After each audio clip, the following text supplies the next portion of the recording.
ज्यादा नहीं पता। अच्छा कितने लोग यीशु के बारे में जानते हैं?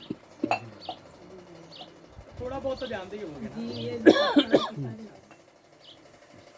मतलब ये तो पता ना कि पुलिस की कहना कर ली थी खुदा की कहना है, ठीक है, मतलब पता है सानू। एक हवाला पढ़ांगे ते बड़ी एक अहम गल जड़ा ना मैं सिखाना चाहना, मैं सिक्खी मैं तुहानू भी सिखाना चाहना, बड़े ध्यान नाल सुनना जी। रोमियो के खाते विच उनके पहले चैप्टर की 21वीं आयत के अंदर लिखा है, इसलिए कि अगरचे उन्होंने खुदा को जान तो लिया मगर उसकी खुदाई के लायक उसकी तमजीद और शुक्रगुजारी ना की, बल्कि बातिल ख्यालात में पड़ गए और उनके बेसमझ दिलों पर अंधेरा छा गया।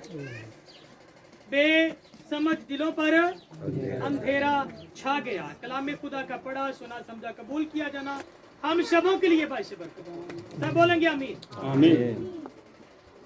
इस आयत के अंदर लिखा है कि उन्होंने खुदा को जान तो लिया मगर उसकी खुदाई के लायक उसकी तमजीद और शुक्रगुजारी ना की।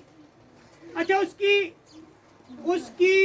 खुदाई के लायक जो है, खुदाई के लायक जो है उसकी तमजीद ना की। खुदाई के लायक का मतलब होता है कि हमें पता भी है कि मुझे किसने बनाया है, खुदा ने। आसमान किसने बनाया है? अच्छा मेरी तरफ देखो, मैं सिखा रहा हूँ, उधर कोई सिखा रहा है तो अगर मैं सिखा रहा हूँ तो फिर मेरी तरफ देखिए। आसमान किसने बनाया? जमीन किसने बनाई है? मुझे, आपको, हमारे बच्चे, सारी चीजें किसने बनाई हैं? खुदा ने बनाई हैं।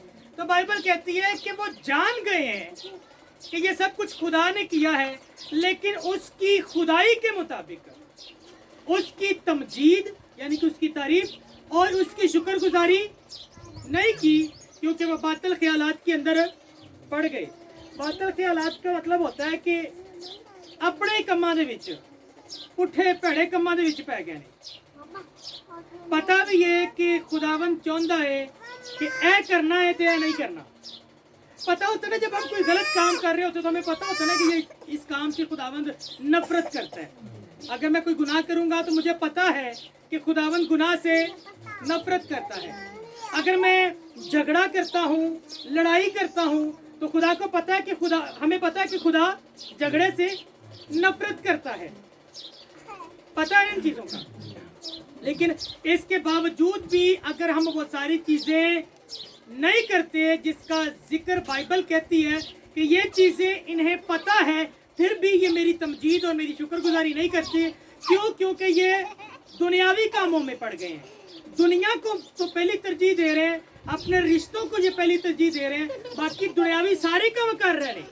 तो पंजाबी में कहते हैं अपना नक रखने वास्ते सारा कुछ कर रहे हैं, लेकिन असी अगर वो नक रखने वास्ते सारा कुछ कर रहे हैं तो खुदा उनके तो खुश नहीं है, तो फिर उनकी सजा मिलेगी। फिर असी खुदा नू खुश नहीं करते पे, असी इबलीस नू खुश करने पे हैं। अगर खुदा कहता है कि असी ये काम नहीं करना तो तुसी फिर भी वो काम करते हो, तो फिर असी किनू खुश करने आ? किनू खुश करने आ? इबलीस नू खुश करने आ। करंथियों के खाते विच पौलुस रसूल एक जगह ते लिखदा है, पहले चैप्टर की 11वीं आयत के अंदर लिखा है, क्योंकि ऐ भाइयों तुम्हारी निस्बत मुझे खलवे के घर वालों से मालूम हुआ कि तुम में झगड़े हो रहे हैं। तुम में झगड़ा करना क्या खुदावंद को पसंद है? और यहाँ पे पौलुस रसूल कहता है मैनू किसी दे कोलों पता चलिया है, खलवे दे घर वाले तो पता चलिया है कि तुहाडी विच जिहड़ा ना लड़ाई झगड़े होंदे पैने, ते ओह कहंदा है कि लड़ाई झगड़े ना करो। तो यहो ही असी चीज़ सीखने पे हाँ कि अगर असी जानने कि सारिया चीज़ां खुदावन ने बनाइया ने, ईवन दैट कि साडे जिहड़े दुश्मन जिन्होंने असी दुश्मन समझने आ, उन्होंने भी खुदावन ने बनाया है। तो बाइबल कहती है अपने दुश्मनों नाल प्यार करो। अच्छा, खुदावन यीशु मसीह नू मसलूब किया गया, मारिया गया, इहदे बावजूद सलीब ते की कह रहा है? कहता है बाप इनको मुआफ कर क्योंकि ये नहीं जानते कि ये क्या करते। ये क्यों किया गया? क्योंकि यीशु तो जानता सी, वो नहीं सी जानते। देखो, अगर असी जानने हैं कि खुदा दी खुदाई की है, असी जानने कि खुदावंद की चाहता है साडे तो फिर सानू की करना है? असी की करना है? ਅਸੀਂ ਮੁਆਫ ਕਰਨਾ ਹੈ, ਕਿਉਂਕਿ ਯਿਸੂ ਕਹਿੰਦਾ ਹੈ ਕਿ ਆਪਣੇ ਦੁਸ਼ਮਣਾਂ ਨੂੰ ਮੁਆਫ ਕਰੋ। ਸਟੀਫਨਸ ਬਾਈਬਲ ਦੇ ਅੰਦਰ ਇੱਕ ਤਾਂ ਸਾਨੂੰ ਸ਼ਖਸ ਮਿਲਦਾ ਹੈ, ਤੇ ਸਟੀਫਨਸ ਦੇ ਬਾਰੇ ਲਿਖਿਆ ਹੈ ਕਿ ਸਟੀਫਨਸ ਨੂੰ ਸੰਸਾਰ ਕੀਤਾ ਜਾ ਰਿਹਾ ਸੀ, ਪੱਥਰਾਂ ਦੇ ਨਾਲ ਮਾਰਿਆ ਜਾ ਰਿਹਾ ਸੀ। ਕਿਹਦੇ ਨਾਲ? ਪੱਥਰਾਂ ਦੇ ਨਾਲ। ਕਿਉਂ ਮਾਰਿਆ ਜਾ ਰਿਹਾ ਸੀ? ਕਿਉਂਕਿ ਖੁਦਾ ਨੂੰ ਜਾਣ ਗਿਆ ਸੀ, ਯਿਸੂ ਨੂੰ ਜਾਣਦਾ ਸੀ, ਖੁਦਾ ਨੂੰ ਜਾਣਦਾ ਸੀ, ਪਾਕਰੂ ਦਾ ਪਤਾ ਸੀ, ਉਹਨੂੰ ਪਤਾ ਸੀ ਕਿਹੜਾ ਕੰਮ ਚੰਗਾ ਹੈ ਤੇ ਕਿਹੜਾ ਕੰਮ ਭੈੜਾ ਹੈ, ਤੇ ਉਹਨੇ ਭੈੜੇ ਕੰਮਾਂ ਤੋਂ ਮਨਾ ਕਰਨ ਲਈ ਕਿਹਾ, ਲੋਕਾਂ ਨੂੰ ਯਿਸੂ ਦੇ ਵੱਲ ਆਉਣ ਲਈ ਕਿਹਾ, ਤੇ ਲਿਖਿਆ ਹੈ ਕਿ ਉੱਥੋਂ ਦੇ ਲੋਕਾਂ ਨੇ ਫੜ ਕੇ ਉਹਨੂੰ ਸੰਸਾਰ ਕੀਤਾ, ਪੱਥਰ ਮਾਰੇ, ਤੇ ਪੱਥਰ ਵੱਜ ਰਹੇ ਨੇ, ਮਾਰਿਆ ਜਾ ਰਿਹਾ ਹੈ, ਲਹੂ ਲਹਾਨ ਹੋਇਆ ਹੋਇਆ ਹੈ, ਤਾਂ ਫਿਰ ਵੀ ਪਤਾ ਮੂੰਹ ਚੁੱਕੀ ਨਿਕਲ ਰਿਹਾ ਸੀ। ਕਹਿੰਦੇ ਇਹਨਾਂ ਨੂੰ ਮਾਫ ਕਰ, ਕਿਉਂਕਿ ਨਹੀਂ ਜਾਣਦੇ ਕੀ ਕਰਦੇ। ਇਹ ਸਟੀਫਨਸ ਦੇ ਵੀ ਅਲਫਾਜ਼ ਸੀ ਕਿ ਇਹਨਾਂ ਨੂੰ ਮਾਫ ਕਰ, ਨਹੀਂ ਜਾਣਦੇ ਕੀ ਕਰਦੇ ਨੇ, ਕਿਉਂਕਿ ਮੈਂ ਤਾਂ ਜਾਣਨਾ ਵਾਂ, ਮੈਂ ਤਾਂ ਜਾਣਨਾ ਵਾਂ, ਮੈਨੂੰ ਪਤਾ ਹੈ ਕਿ ਤੂੰ ਚਾਹੁੰਦਾ ਹੈ ਕਿ ਮੈਂ ਇਹਨਾਂ ਲਈ ਫਿਰ ਵੀ ਬਰਕਤ ਦੀ, ਮੁਆਫੀ ਦੀ ਦੁਆ ਕਰਾਂ, ਕਿਉਂਕਿ ਪੌਲੁਸ ਰਸੂਲ ਕਹਿੰਦਾ ਆਪਣਾ ਬੁਰਾ ਚਾਹਣ ਵਾਸਤੇ, ਜਿਹੜੇ ਤੁਹਾਡਾ ਬੁਰਾ ਚਾਹੁੰਦੇ ਨੇ ਉਹਨਾਂ ਲਈ ਕੀ ਕਰੋ? ਦੁਆ ਕਰੋ। ਤੇ ਜਿਹੜੇ ਤੁਹਾਨੂੰ ਗਾਲਾਂ ਕੱਢਦੇ ਨੇ ਉਹਨਾਂ ਲਈ ਬਰਕਤ ਚਾਹੋ, ਉਹਨਾਂ ਕੋਲ ਜਾਓ, ਖੁਦਾ ਤੁਹਾਨੂੰ ਬਰਕਤ ਦੇ। ਤੇ ਇਹ ਕਹਿ ਕੇ ਜਦੋਂ ਤੁਸੀਂ ਪਿੱਛਾ ਮੁੜਦੇ ਹੋ ਨਾ, ਤੇ ਫਿਰ ਇਹਦਾ ਮਤਲਬ ਹੁੰਦਾ ਤੁਸੀਂ ਆਪਣਾ ਫੈਸਲਾ ਖੁਦਾ ਦੇ ਹੱਥ 'ਚ ਦਿੱਤਾ ਕਿ ਮੈਂ ਤਾਂ ਇਨਸਾਫ ਨਹੀਂ ਕਰਾਂਗਾ, ਤੂੰ ਹੀ ਕਰ, ਮੇਰੇ ਤੋਂ ਭਾਰੇ ਨੇ। ਤੇ ਫਿਰ ਜਿਹੜੇ ਖੁਦਾਵੰਦ ਦੇ ਹੱਥਾਂ 'ਚ ਪੈ ਜਾਂਦੇ ਨੇ ਨਾ, ਬਾਈਬਲ 'ਚ ਲਿਖਿਆ ਖੁਦਾਵੰਦ ਦੇ ਹੱਥੋਂ ਮੈਂ ਪੜਨਾ ਹੌਲਨਾਕ ਬਾਤ ਹੈ, ਬੜੀ ਖਤਰਨਾਕ ਗੱਲ ਹੈ ਕਿ ਉਹਦੇ ਹੱਥਾਂ 'ਚ ਬੰਦਾ ਪੈ ਜਾਵੇ। ਗੱਲਾਂ ਸਮਝ ਆ ਰਹੀਆਂ? ਗੱਲਾਂ ਸਮਝ ਆ ਰਹੀਆਂ? ਕੀ ਕਹਿ ਰਿਹਾ? ਮੁਆਫ ਕਰਨਾ ਹੈ, ਦੁਸ਼ਮਣਾਂ ਨਾਲ ਮੁਹੱਬਤ ਕਰਨੀ ਹੈ। ਤੇ ਅਗਰ ਅਸੀਂ ਜਾਣਦੇ ਕਿ ਇਹ ਚੀਜ਼ਾਂ ਠੀਕ ਨੇ, ਅਗਰ ਅਸੀਂ ਦੂਸਰਿਆਂ ਨੂੰ ਮੁਆਫ ਕਰਨੇ ਆ ਜਾਂ ਫਿਰ ਦੂਸਰਿਆਂ ਦੇ ਨਾਲ ਅਸੀਂ ਪਿਆਰ ਮੁਹੱਬਤ ਦੇ ਨਾਲ ਰਹਿੰਦੇ ਆ,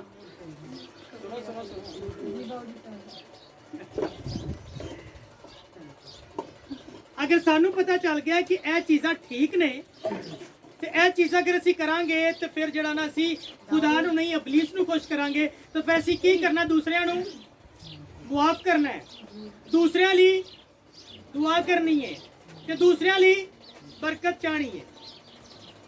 ਮੁਸ਼ਕਲ ਕੰਮ ਹੈ? ਨਹੀਂ, ਬੜਾ ਔਖਾ ਕੰਮ ਹੈ। ਐਵੇਂ ਆਸਾਨ ਹੈ? ਦੁਸ਼ਮਣ ਲਈ ਦੁਆ ਕਰਨਾ ਬੜਾ ਔਖਾ ਕੰਮ ਹੈ। ਦੁਸ਼ਮਣ ਲਈ ਦੁਆ ਹੀ ਕਰਾਂਗੇ, ਕਰਨੀ ਦੁਆ ਹੀ ਹੈ, ਲੇਕਿਨ ਇਹ ਔਖਾ ਕੰਮ ਹੁੰਦਾ ਹੈ। ਤੇ ਔਖੇ ਕੰਮ ਹੀ ਤਾਂ ਸਾਡੇ ਮਸੀਹੀ ਲੋਕ ਕਰਦੇ ਨੇ। ਅਸੀਂ ਆਪਣੇ ਆਪ ਨੂੰ ਮਸੀਹੀ ਕਹਿੰਦੇ ਆ, ਮਸੀਹੀ ਇਸ ਲਈ ਕਹਿੰਦੇ ਕਿਉਂਕਿ ਅਸੀਂ ਮਸੀਹ ਦੇ ਪਿੱਛੇ ਚੱਲਣ ਵਾਲੇ ਆ। ਤੇ ਕਿਆ ਮਸੀਹ ਨੇ ਸੌਖਾ ਕੰਮ ਕੀਤਾ ਹੈ? ਆਪਣੀ ਜਾਨ ਦੇਣਾ ਸੌਖਾ ਕੰਮ ਹੈ? ਔਖਾ ਕੰਮ ਹੈ ਨਾ। ਤੇ ਇਸ ਲਈ ਉਹਨੇ ਵੀ ਔਖਾ ਕੰਮ ਕੀਤਾ, ਤੇ ਅਸੀਂ ਵੀ ਔਖੇ ਕੰਮ ਕਰ ਰਹੇ ਹਾਂ। ਦੁਸ਼ਮਣ ਨੂੰ ਮਾਫ ਕਰਨਾ ਬੜਾ ਔਖਾ ਕੰਮ ਹੈ। ਤੇ ਯਿਸੂ ਮਸੀਹ ਦੀ ਤਾਲੀਮ ਹੈ, ਦੁਸ਼ਮਣ ਨਾਲ ਪਿਆਰ ਕਰੋ, ਦੁਸ਼ਮਣ ਨੂੰ ਮਾਫ ਕਰੋ। ਤੇ ਅਸੀਂ ਕੀ ਕਰਨਾ ਹੈ? ਮੁਆਫ ਕਰਨਾ ਹੈ। ਤੇ ਪੌਲੁਸ ਕਹਿੰਦਾ ਹੈਗਾ, ਖਲਵੇ ਦੇ ਘਰ ਵਾਲਿਆਂ ਤੋਂ ਪਤਾ ਚੱਲਿਆ ਤੁਹਾਡੇ 'ਚ ਲੜਾਈ ਝਗੜੇ ਹੋ ਰਹੇ ਨੇ, ਤਾਂ ਮੈਨੂੰ ਵੀ ਪਤਾ ਚੱਲਿਆ ਤੇ ਲੜਾਈ ਝਗੜੇ ਹੋ ਰਹੇ ਨੇ ਨਾ। ਹਾਂ, ਤੇ ਇਸ ਲਈ ਦੇਖੋ, ਗਲਤੀ ਸੁਣੋ, ਗਲਤੀ ਅਗਲੇ ਦੀ ਹੈ ਜਾਂ ਤੁਹਾਡੀ ਹੈ, ਇਹ ਨਹੀਂ ਯਾਦ ਕਰਨਾ। ਬਸ ਇਹ ਵੇਖਣਾ ਹੈ ਕਿ ਦੁਸ਼ਮਣ ਨੂੰ ਮਾਫ ਕਰਨਾ ਹੈ।